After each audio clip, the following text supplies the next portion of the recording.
સુરેન્દ્રનગરમાં અકસ્માતમાં 3 યુવકોના મોત થયા છે। માલવણ અમદાવાદ હાઈવે પર અકસ્માત થયો હતો। ટ્રેલર અને કાર વચ્ચેનો અકસ્માત સીસીટીવીમાં કેદ થયો છે। કારમાં સવાર 3 યુવકોના સ્થળ પર જ મોત થયા। પોલીસે ઘટના સ્થળે દોડી જઈ તપાસ હાથ ધરી। મૃતક યુવકો કેડિયા ગામના રહેવાસી હતા। કારની બોડી ચીરી અને 3 યુવકોના મૃતદેહો બહાર કાઢવામાં આવ્યા। તો આ સમગ્ર ઘટનાના સીસીટીવી પણ સામે આવ્યા છે। ટ્રેલર અને કાર વચ્ચેનો અકસ્માત સીસીટીવીમાં કેદ થયો છે। અકસ્માત એટલો ગંભીર હતો જેને લઈને કારની આખી બોડી ચીરીને મૃતદેહોને કારમાંથી બહાર કાઢવા પડ્યા હતા। ગમખ્વાર અકસ્માતમાં 3 યુવકોના સ્થળ પર જ મોત થયા છે।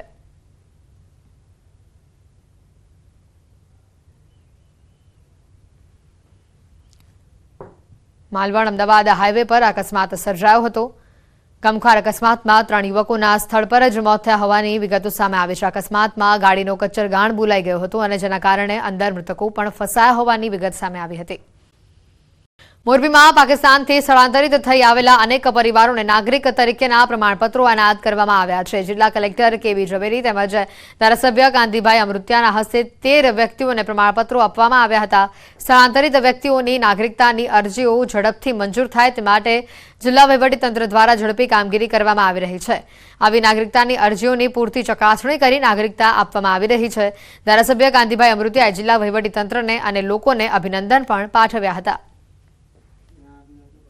વિવિધ પદાધિકારીના હસ્તે આજે આપણા મોરબી જિલ્લા કલેક્ટરની ઓફિસમાંથી જે તૈયાર થયા છે એ સર્ટિફિકેટનું આજે વિતરણ કરવામાં આવ્યું।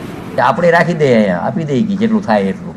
એટલે કાલ સાંજે જ નિર્ણય લઈને તાત્કાલિક આજે 13 જણાને અહીંયાની સિટીઝન મળી છે અને અહીંના નાગરિકત્વનો પત્ર એમને આજે અમારા અધિકારી સાથે રહી રાજકીય રીતે અને તમામે 13 જણાને એને કાયમી અહીંયા રહેવા માટેનો એનો પત્ર આપી દીધો હોય। થરપારકરથી 10 વર્ષ થયા અહીંયા આવ્યા છીએ।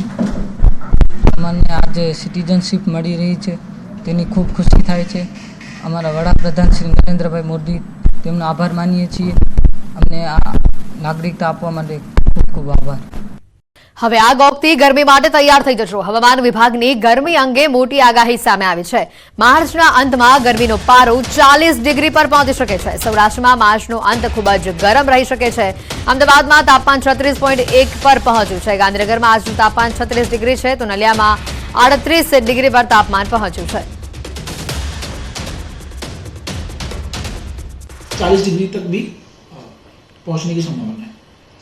अच्छा, कौन से सर इलाके में पहुंच सकता है 40 तक? देखिए, हम अगर अभी बात करें तो सौराष्ट्र में जो है, सौराष्ट्र के जो हिस्से हैं उन हिस्सों में जो है अभी टेंडेंसी बनती दिख रही है।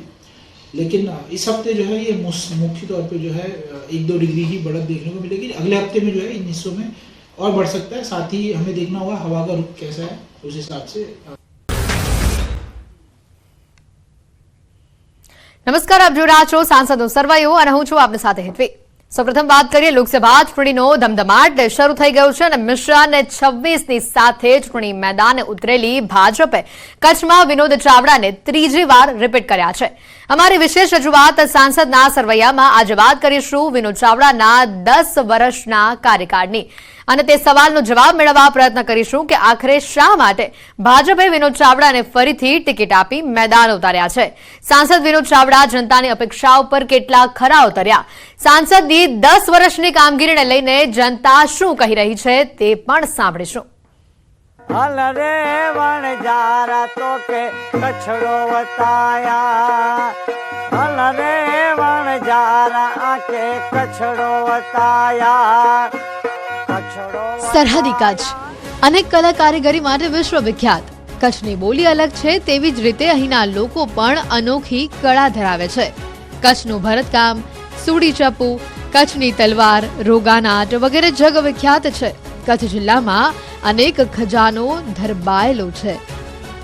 અહીં આવતા વિશ્વભરના લોકોને કચ્છના સફેદ રણના રંગો જ નહીં પરંતુ કચ્છની વિશ્વવિખ્યાત રંગબેરંગી કચ્છી શાલ અને વૈવિધ્યસભર ભરતકામના રંગો પણ આંજી દે છે। રાજ્યની લોકસભા બેઠકમાં પ્રથમ ક્રમાંકિત અને વિસ્તારની દ્રષ્ટિએ સૌથી મોટી લોકસભા બેઠક એટલે કચ્છ લોકસભા બેઠક। કચ્છનું કુલ ક્ષેત્રફળ 45,674 વર્ગ કિલોમીટર અને અંદાજિત વસ્તી 26,11,305 જેટલી છે। આમ તો 1996થી આ બેઠક ભાજપનો ગઢ રહી છે. આજ સુધી કોંગ્રેસ કે અન્ય પક્ષ ભાજપનો આ મજબૂત કિલ્લો તોડી શક્યા નથી. આ વખતે લોકસભાની ચૂંટણીમાં 2139 મતદાન મથકો પર કચ્છના 19,35,338 જેટલા મતદારો મતદાન કરશે. ઉમેદવારોનું ભવિષ્ય નક્કી કરશે, જે પૈકી 18 થી 19 વર્ષની ઉંમરના કચ્છ મોરબીના મળીને કુલ 43,049 જેટલા યુવા મતદારો પ્રથમવાર મતદાન કરશે.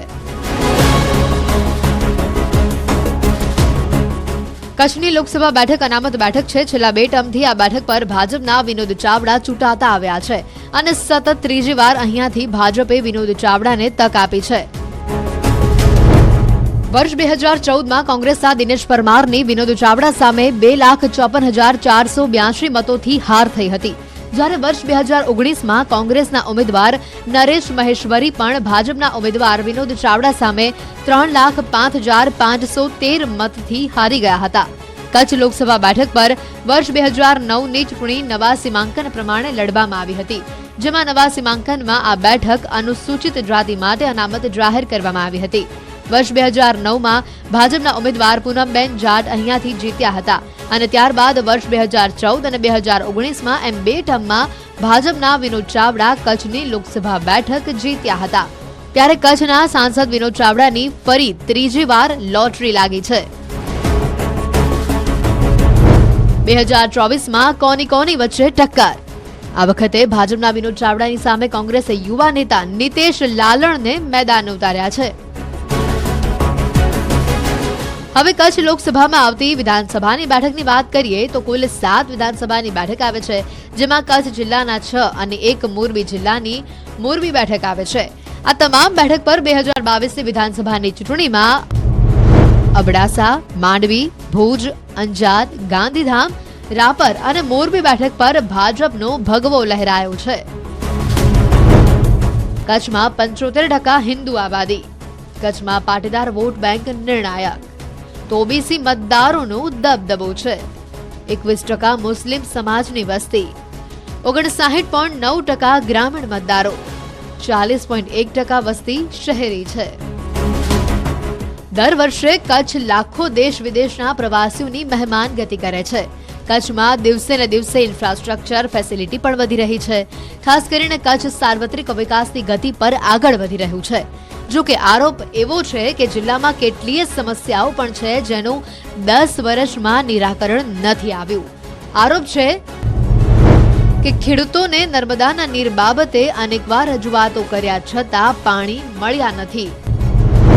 વધુ ફ્લાઇટ અને આંતરરાષ્ટ્રીય એરપોર્ટ નથી.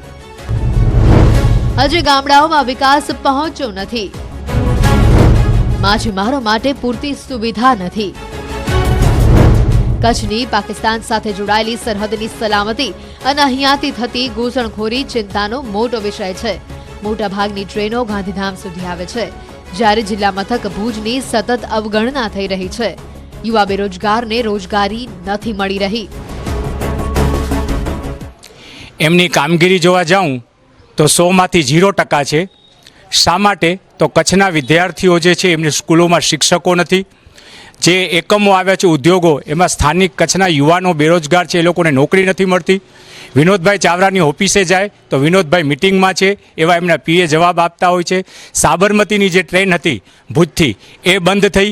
એના માટે રજૂઆત કરવા માટે જો લોકોએ ચેમ્બરને પણ જો ત્યાં મુખ્યમંત્રી પાસે જવું પડતું હોય તો સાંસદ માટે હું કહું છું કે શરમજનક કહી શકાય.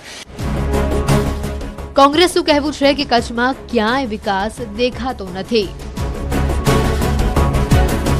જેમને વચન આપ્યા હતા કે અમે આવ્યા પછી આટલું કરશું, તો અત્યાર સુધીની અંદર હું આપને ગણાવવા જાઉં આ લોકોની ઉપલબ્ધિ કે ખૂટતી કડીઓ. હવે આપ દેખો કે ભુજની અંદર અત્યારે પણ સૌથી મોટો પ્રશ્ન હોય રેલવે.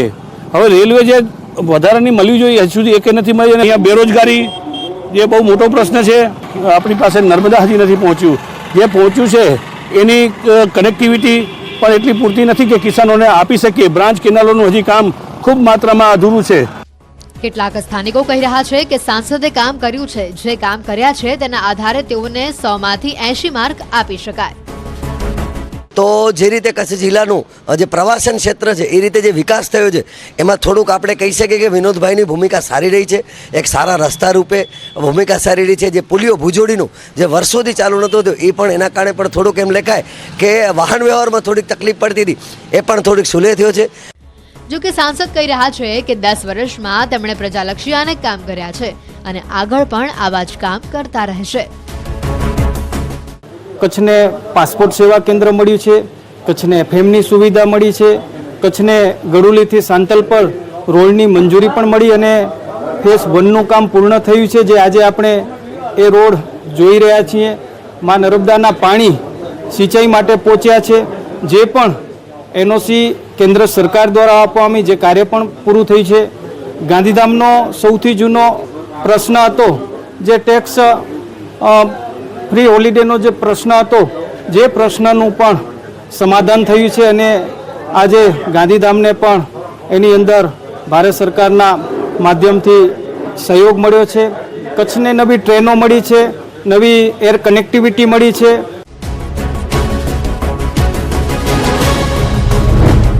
પાંચ વર્ષના કામકાજનો હિસાબ. સાંસદ વિનોદ ચાવડાએ વર્ષ 2019 થી ફેબ્રુઆરી 2024 સુધી 5 વર્ષ દરમિયાન સંસદમાં 73% હાજરી આપી છે. આ સાથે તેમણે 103 સવાલો પૂછ્યા છે. 15 ડિબેટમાં તેઓએ ભાગ લીધો છે. આમ છેલ્લા 10 વર્ષ દરમિયાન તેઓ સક્રિય રહ્યા છે તેવું કહી શકાય. 10 વર્ષમાં વિનોદ ચાવડા એક સફળ સાંસદ તરીકે ઉભરી આવ્યા છે. વિધાનસભાની ચૂંટણીમાં પણ કામગીરી સારી કરી અને સંગઠનમાં પણ સક્રિય હોવાથી ફરી ત્રીજી વાર મેદાને ઉતારી કચ્છના રણમાં કમળ ખીલવવાની જવાબદારી અપાઈ છે.